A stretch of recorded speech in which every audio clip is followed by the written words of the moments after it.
আসসালামু আলাইকুম everyone, welcome back to my channel.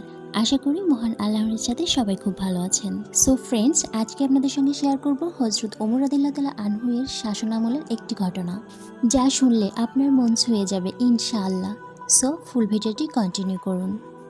হযরত ওমর রাদিয়াল্লাহু তাআলা আনহু এর শাসনামলে একদিন দুজন লোক এক বালককে টেনে ধরে নিয়ে আসলো তার দরবারে। হযরত ওমর রাদিয়াল্লাহু তাআলা আনহু জানতে চাইলেন যে কি ব্যাপার, তোমরা এই বালকটিকে এভাবে টেনে নিয়ে এসেছো কেন? তারা দুজন বলল, এই বালক আমাদের পিতাকে হত্যা করেছে। হযরত ওমর রাদিয়াল্লাহু তাআলা আনহু বালকটিকে বললেন, তুমি কি সত্যি তাদের পিতাকে হত্যা করেছো? বালকটি বলল, হ্যাঁ আমি হত্যা করেছি, কিন্তু সেটা দুর্ঘটনাবশত।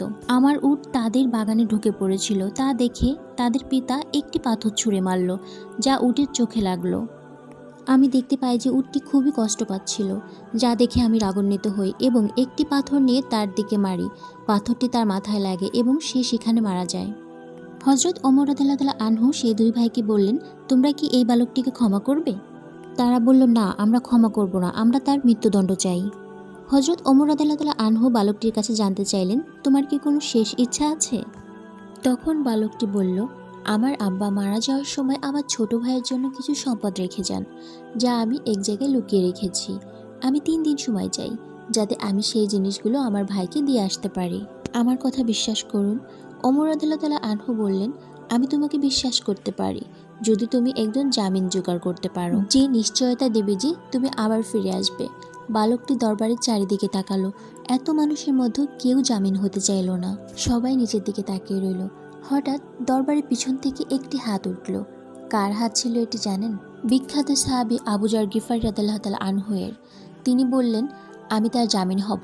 চিন্তা করুন, জামিন মানে হলো যদি বালকটি ফিরে না আসে তবে আবু যর গিফারী রাদিয়াল্লাহু তাআলা আনহু এর শিরচ্ছেদ করা হবে, মানে তাকে হত্যা করা হবে।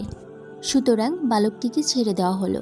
একদিন গেল, দ্বিতীয় দিনও গেল, বালকটি ফিরে আসলো না। তৃতীয় দিনে দুই ভাই আবু যর গিফারী রাদিয়াল্লাহু তাআলা আনহু এর কাছে গেল। আবু যর গিফারী রাদিয়াল্লাহু তাআলা আনহু বললেন, আমি মাগরিব পর্যন্ত অপেক্ষা করব। মাগরিবের কিছুক্ষণ আগে আবু যর গিফারী রাদিয়াল্লাহু তাআলা আনহু দরবারের দিকে রওনা হলেন। মদিনার লোকজন তার পিছন পিছন যেতে লাগলো। সবাই দেখতে চায় কি ঘটে। আবু যর গিফারী রাদিয়াল্লাহু তাআলা আনহু একটি বালকের ভুলের কারণে আজ তার জীবন দিচ্ছে, এটা দেখার জন্য সবাই গেল।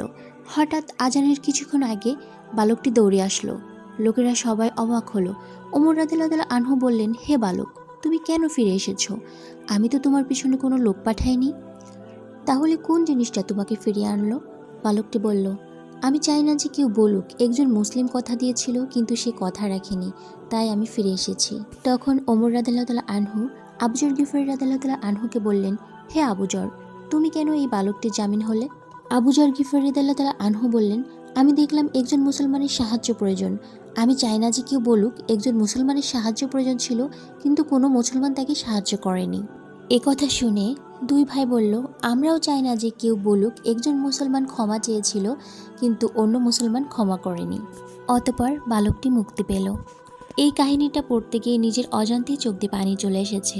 শাসন ব্যবস্থা তো এরকমই হওয়া উচিত, যেখানের বিচারকের মনে দয়ামায়া থাকবে, প্রজাদের মনেও দয়ামায়া থাকবে, বিশ্বাস থাকবে সবার প্রতি সবার, এবং প্রত্যেক মুসলমানকে সাহায্য করবে।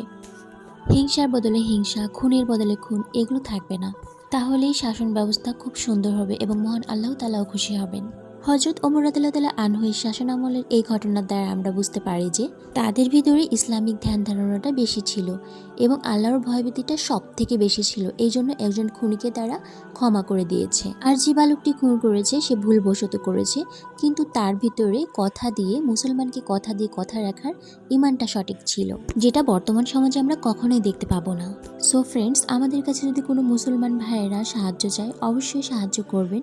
কেউ যদি ক্ষমা চায় অবশ্যই তাকে ক্ষমা করে দিবেন এবং অবশ্যই বিশ্বাস স্থাপন রাখবেন।